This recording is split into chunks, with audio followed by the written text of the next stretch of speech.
नमस्कार। स्वागत है आप लोग के अपने channel study with Rakesh sir पर। तो आज की इस वीडियो में मैं लेकर आया हूं आप लोग के लिए कक्षा 10वीं सामाजिक विज्ञान के लिए मस्ट इम्पोर्टेंट बहुविकल्पीय प्रश्न। जितने भी विद्यार्थी सीरियस होकर बोर्ड एग्जाम 2025 की तैयारी कर रहे हैं, मैं आपको बता दूं कि जितने भी प्रश्न हैं ये वही प्रश्न हैं जो बार बार एग्जाम में पूछे जाते हैं।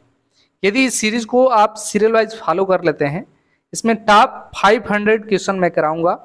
यदि इस सीरीज को आप फॉलो कर लेते हैं तो सोच लीजिए कि एक भी जो प्रश्न है आपके बाहर जाने वाले नहीं है। जो आपकी चारों बुक हैं, हिस्ट्री, ज्योग्राफी, पॉलिटी, इकोनॉमी, चारों के 500 बहुविकल्पीय प्रश्न में से 20 प्रश्न आपके कन्फर्म हैं कि जो आपके बहुविकल्पीय में पूछे जाते हैं, इससे बाहर आपके जाने वाले नहीं हैं। तो चलिए हम लोग शुरू करते हैं वीडियो को। चैनल पर नए हैं तो सब्सक्राइब कर लीजिएगा।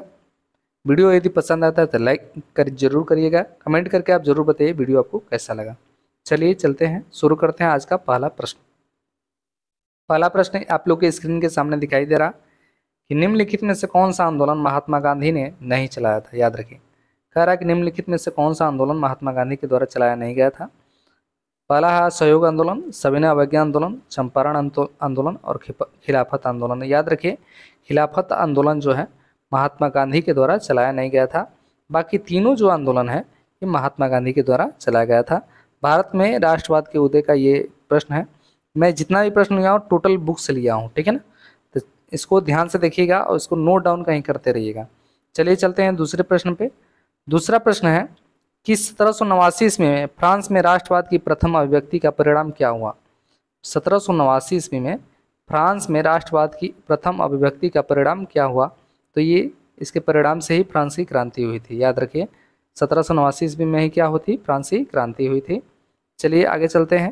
गुलामगिरी के लेखक कौन थे। तो याद रखिए, आपके सामने 4 विकल्प दिया गया है। ईवी रामास्वामी, ज्योतिबा फुले, भीमराव अंबेडकर, बाल गंगाधर तिलक।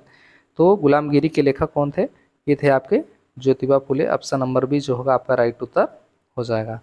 अगले प्रश्न पे चलते हैं। अगला प्रश्न है, वर्ष 1929 में महामंदी का प्रमुख कारण क्या था। वर्ष 1929 में महामंदी का प्रमुख कारण था। याद रखिए, 4 विकल्प दिया गया है।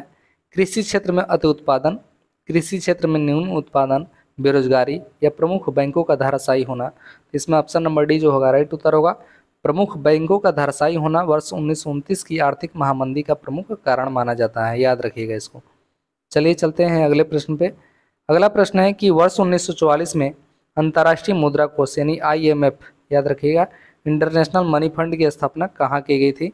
ये की गई थी आपकी संयुक्त राज्य अमेरिका, यानी ऑप्शन नंबर बी जो होगा आपका राइट उत्तर हो जाएगा।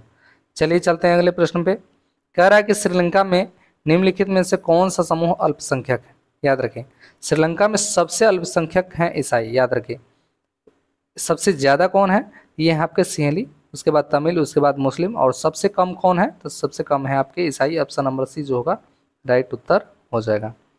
उसके बाद कह रहा है कि भारत में संघीय व्यवस्था है क्योंकि यहाँ शक्तियों का विकेंद्रीकरण है। शक्तियों का विकेंद्रीकरण का मतलब जानते हैं कि कई स्तरों पर जब सरकार का बंटवारा होता है, जब शक्तियों का बंटवारा होता है तो उसे हम सत्ता का विकेंद्रीकरण या शक्तियों का विकेंद्रीकरण कहते हैं।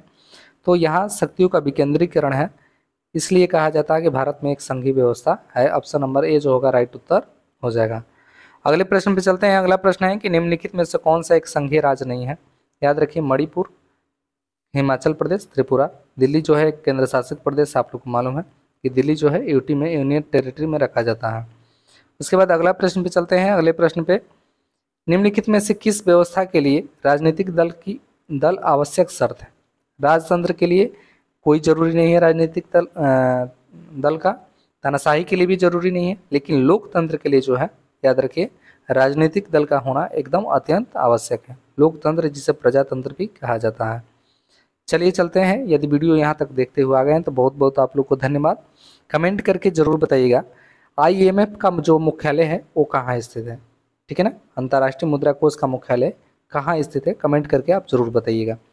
निम्नलिखित में से किसका संबंध लोकतंत्र से नहीं है। जनमत, उत्तरदायी शासन, राजनीतिक दल और बहुसंख्यक का शासन। याद रखिए, बहुसंख्यक का जो शासन है इसका संबंध लोकतंत्र से नहीं है। बाकी जनमत, उत्तरदायी शासन और राजनीतिक दल सबका संबंध जो है लोकतंत्र से है। वीडियो आपको कैसा लगा कमेंट करके जरूर बताइएगा। यदि वीडियो आपको पसंद आता है तो लाइक जरूर करिएगा। चैनल पर नए हैं तो सब्सक्राइब कर लीजिएगा चैनल को, ऐसे ही इम्पोर्टेंट वीडियो के लिए। चलिए हम लोग चलते हैं अगले वीडियो के लिए, तब तक आप लोग चैनल पर जुड़ जाइए। बहुत बहुत धन्यवाद।